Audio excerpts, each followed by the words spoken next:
नमस्कार दोस्तों, स्वागत है आपका हमारे फिर से एक नए वीडियो में। आज हम लेकर आए हैं 5 फरवरी 2026 को जो ज्योग्राफी का एग्जाम होने वाला है, यानी कल, उसका धमाकेदार ऑब्जेक्टिव क्वेश्चन जो आपको डायरेक्ट आपके एग्जाम में पूछा जाएगा। मिस ना करें इसको। चलिए तो शुरू करते हैं। आपका पहला प्रश्न है, मानव भूगोल किसका अध्ययन है? प्राकृतिक और मानव के संबंधों का, जनसंख्या का, नगरों का, उद्योगों का। तो किसका है? प्रकृति और मानव के संबंधों का अध्ययन है मानव भूगोल के अंदर। तो ए इसका करेक्ट आंसर हो जाएगा। आप लोग जल्दी से जल्दी ए करेक्ट करें। आपका अगला प्रश्न है प्रश्न नंबर 2। वो ये है, देखिए प्रश्न नंबर 2 ये है कि मानव भूगोल के अंतर्गत कौन सा क्षेत्र नहीं आता है? नगरीय भूगोल, आर्थिक भूगोल, समुद्री भूगोल, सामाजिक भूगोल। तो इसका सही ऑप्शन हो जाएगा सी, समुद्री भूगोल, जो कि मानव भूगोल के अंतर्गत नहीं आता है। आपका अगला प्रश्न है प्रश्न नंबर 3। क्या है? प्रश्न नंबर 3 है वो है, संसाधन भूगोल किसका अध्ययन करता है? संसाधनों का, जनसंख्या का, नगरों का, राजनीतिक प्रक्रियाओं का।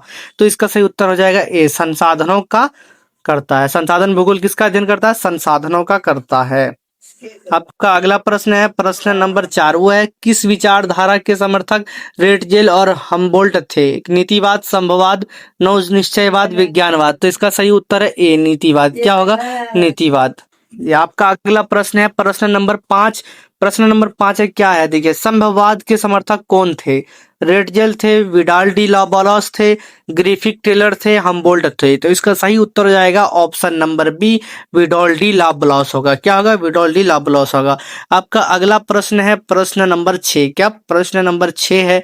प्रश्न नंबर 6 है कि नव निश्चयवाद विचारधारा को क्या और कहा जाता है? स्वतंत्रता विचारधारा, संभावनावाद, रुको और जाओ निश्चयवाद, भौगोलिक निश्चयवाद। तो इसका सही उत्तर हो जाएगा option number C is the correct answer, रुको और जाओ निश्चयवाद।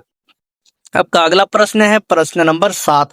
इसको शेयर कीजिएगा, जल्दी जल्दी शेयर कीजिए ताकि और लोग को भी इससे फायदा पहुंचे। तो आपका अगला प्रश्न है प्रश्न नंबर 7। वो ये है कि प्रारंभिक मानव किसके अनुसार जीवन व्यतीत करता था? प्रकृति के, प्रौद्योगिकी के, विज्ञान के, धर्म के।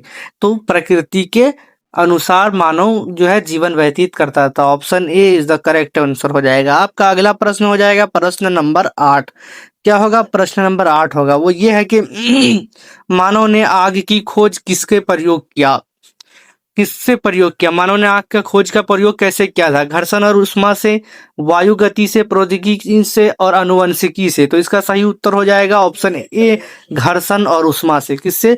घर्षण और उष्मा से। आपका अगला प्रश्न है प्रश्न नंबर 9। वो ये है कि विद्यमान समय में मानव किस पर निर्भर रहता था? प्रौद्योगिकी पर, प्रकृति पर, उद्योग पर, समाज पर। तो इसका सही और करेक्ट आंसर हो जाएगा ए, प्रौद्योगिकी पर। प्रौद्योगिकी पर। आपका अगला प्रश्न है प्रश्न नंबर 10। वो कह रहा है कि विडोल डी लाबलास के अनुसार मनुष्य ने किससे विकसित किया? प्रौद्योगिकी पर, विज्ञान पर, कृषि पर, कला पर। आपका सही ऑप्शन हो जाएगा ए। क्या होगा? ए, प्रौद्योगिकी पर। आपका अगला प्रश्न है प्रश्न नंबर 11। वो ये है प्रश्न नंबर 11 कि नव निश्चयवाद के अनुसार मानव किसका पालन करता है? प्राकृतिक नियमों का, सामाजिक नियमों का, धार्मिक नियमों का, कानूनी नियमों का। तो ए हो जाएगा, प्राकृतिक नियमों का पालन करता है। अगला प्रश्न है आपका प्रौद्योगिकी का विकास किसके अध्ययन के बाद हुआ? प्रकृति के नियमों के, सामाजिक प्रक्रियाओं के, आर्थिक नियमों के, राजनीतिक विचारों के। तो इसका सही और करेक्ट उत्तर हो जाएगा ए, प्रकृति के नियमों के। क्या होगा? प्रकृति के नियमों के। आपका अगला प्रश्न है अगला प्रश्न ये है कि प्रारंभिक मानव किससे डरता था? प्रकृति की प्रचंड से, युद्ध से, समाज से, प्रौद्योगिकी से। तो इस आपका सही और करेक्ट उत्तर हो जाएगा ऑप्शन नंबर ए। क्या होगा? ऑप्शन नंबर ए हो जाएगा, प्रकृति की प्रचंडता से। Option number A is the correct answer. क्या होगा? Option number A correct answer हो जाएगा। आपका अगला प्रश्न है प्रश्न नंबर 14। प्रश्न नंबर 14 ये है कि नियतिवाद किस पर आधारित है? ए, प्रकृति के नियंत्रण पर, मानव स्वतंत्रता पर, प्रौद्योगिकी के विकास पर, राजनीति सत्ता पर। तो इसका सही और करेक्ट उत्तर हो जाएगा ऑप्शन ए। क्या होगा? ऑप्शन ए, प्रकृति के नियंत्रणों पर। प्रकृति के नियंत्रणों पर इसका सही और करेक्ट आंसर हो जाएगा ऑप्शन नंबर ए। चलिए, आपका अगला प्रश्न है प्रश्न नंबर 15। प्रश्न नंबर 15 ये है कि मानव भूगोल का कौन सा उपक्षेत्र कृषि से संबंधित है? कृषि भूगोल, जनसांख्यिकी भूगोल, आर्थिक भूगोल, सामाजिक भूगोल। तो आपका सही और करेक्ट उत्तर है ऑप्शन नंबर ए, कृषि भूगोल। क्या होगा? ऑप्शन नंबर ए, कृषि भूगोल होगा। आपका अगला प्रश्न है प्रश्न नंबर 16। क्या है? नव निश्चयवाद के समर्थक कौन थे? ग्रिफिथ, टेलर, विडोल डी लाबलॉस, हेम्बोल्ट, रेट जेल। तो आपका इसमें सही और करेक्ट उत्तर हो जाएगा option number A, Griffith Taylor. क्या होगा? ग्रिफिथ टेलर इसका सही उत्तर हो जाएगा। आपका अगला प्रश्न है प्रश्न नंबर 17। वो ये है कि प्रौद्योगिकी के विकास के बाद क्या किया गया? अस्पतालों और नगरों का निर्माण किया गया, सामाजिक नियम बनाए गए, धर्म का विकास हुआ, राजनीति का विकास हुआ। तो इसका सही और करेक्ट उत्तर हो जाएगा ऑप्शन नंबर ए हो जाएगा। क्या होगा? Option number A is the correct answer हो जाएगा।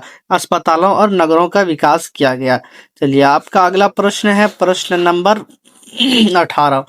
प्रश्न नंबर 18 ये है कि डीएनए और आनुवंशिकी का अध्ययन किसके लिए उपयोगी है? बीमारियों के लिए, आग की खोज में, वाहन बनाने में, सामाजिक नियमों के अध्ययन में। तो ये बीमारियों पर विजय पाने के लिए है। आपका अगला प्रश्न है प्रश्न नंबर 19। क्या है? प्रश्न नंबर 19 है कि प्रारंभिक मानव की कौन सी अवस्था थी? आदिम अवस्था, आधुनिक अवस्था, प्राचीन अवस्था, वैज्ञानिक अवस्था। तो आपका सही और करेक्ट उत्तर हो जाएगा ऑप्शन नंबर ए होगा, जो कि आपका पूरी तरह करेक्ट है।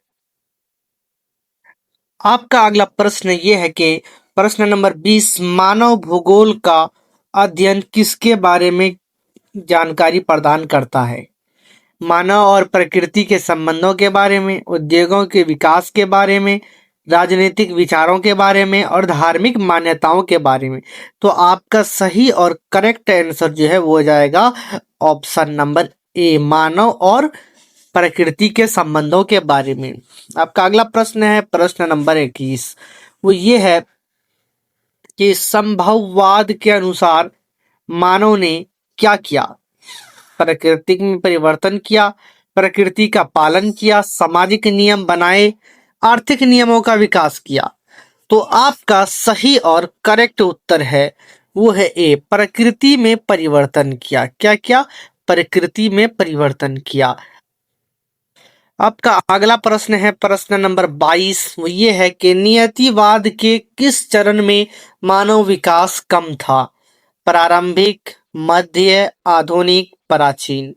तो आपका सही और करेक्ट उत्तर है ऑप्शन नंबर ए, प्रारंभिक। क्या? ऑप्शन नंबर ए प्रारंभिक है। ऑप्शन नंबर ए को टिक आउट करें। आपका अगला प्रश्न है प्रश्न नंबर 23, जो कि प्रौद्योगिकी के विकास के बाद मानव ने क्या किया? ऑप्शन ए है प्राकृतिक संसाधनों का उपयोग किया, सामाजिक नियम बनाए, धार्मिक अनुष्ठान किए, राजनीतिक सुधार किए। तो आपका सही और करेक्ट उत्तर हो जाएगा प्राकृतिक संसाधनों का उपयोग किया। क्या किया? प्राकृतिक संसाधनों का उपयोग किया। आपका उत्तर नंबर ए मतलब करेक्ट आंसर ए हो जाएगा। आपका अगला प्रश्न है प्रश्न नंबर 24। प्रश्न नंबर 24 ये है कि नव निश्चयवाद किसका मिश्रण है? नियतिवाद और संभववाद का, धार्मिकता और वैज्ञानिकता का, समाजवाद और पूंजीवाद का, राजनीति और अर्थशास्त्र का। तो आपका सही और करेक्ट उत्तर है ऑप्शन नंबर ए। क्या है? ऑप्शन नंबर ए है नीतिवाद और संभववाद का। Option number A is the correct answer. आपका अगला प्रश्न है प्रश्न नंबर 25। प्रश्न नंबर 25 ये है कि मानव ने किसकी मदद से तेज गति वाले वाहन बनाए? वायु गति के नियम से, जलवायु के अध्ययन से, सामाजिक नियमों से, धार्मिक मान्यताओं से। तो आपका इसका भी सही ऑप्शन हो जाएगा ऑप्शन नंबर ए, वायु गति के नियम से। ऑप्शन नंबर ए हो जाएगा वायु गति के नियम से। आपका अगला प्रश्न है प्रश्न नंबर 26। प्रश्न नंबर 26 ये है कि कौन सा भूगोल मानव और प्रकृति के संबंधों का अध्ययन करता है? मानव भूगोल, प्राकृतिक भूगोल, राजनीतिक भूगोल, सांस्कृतिक भूगोल। तो आपका सही और करेक्ट उत्तर हो जाएगा ऑप्शन नंबर ए। क्या होगा? ऑप्शन नंबर ए हो जाएगा, जो कि पूरी तरह से करेक्ट है। मानव भूगोल क्या है? मानव भूगोल। आपका अगला प्रश्न है प्रश्न नंबर 27। क्या है? प्रश्न नंबर 27 है वो है कि मानव भूगोल के उपक्षेत्रों में कौन शामिल है? कृषि भूगोल, सामाजिक भूगोल, राजनीतिक भूगोल, सभी। तो इनका सही और करेक्ट उत्तर जो है वो है ऑप्शन नंबर डी, मतलब सभी। ऑप्शन नंबर डी मतलब सभी इज द करेक्ट आंसर। जो सभी है ऑप्शन नंबर डी, ये बिल्कुल ही राइट है। आपका अगला प्रश्न है प्रश्न नंबर 28। वह किस भूगोल के पर्यटन का अध्ययन होता है? पर्यटन भूगोल, सामाजिक भूगोल, नगरीय भूगोल, जनसंख्या भूगोल। तो आपका सही उत्तर है ऑप्शन नंबर ए, पर्यटन भूगोल। आपका ए जो है वो करेक्ट आंसर है। आपका अगला प्रश्न है प्रश्न नंबर 29। क्या है? प्रश्न नंबर 29 है। प्रश्न नंबर 29 ये है कि किस विचारधारा के अनुसार मानव ने स्वयं को प्रकृति से स्वतंत्र किया? संभववाद, नियतिवाद, नवनिश्चयवाद, भौगोलिक निश्चयवाद। तो आपका सही और करेक्ट उत्तर हो जाएगा ऑप्शन नंबर ए, संभववाद। क्या होगा? ऑप्शन नंबर ए हो जाएगा संभववाद। ऑप्शन नंबर ए जो है करेक्ट है, इस पे टिक आउट कर सकते हैं। आपका अगला प्रश्न है प्रश्न नंबर 30। वो ये है प्रश्न नंबर 30 कि पर्यावरणीय निश्चयवाद के समर्थक कौन थे? रेटजेल, विडॉल डी लाब्लाश, ग्रिफिथ टेलर, इनमें से कोई नहीं। तो आपका सही और करेक्ट उत्तर है option number A, red gel था। कौन था? रेड जेल था। ऑप्शन नंबर ए पर आप टिक आउट कर सकते हैं। धन्यवाद।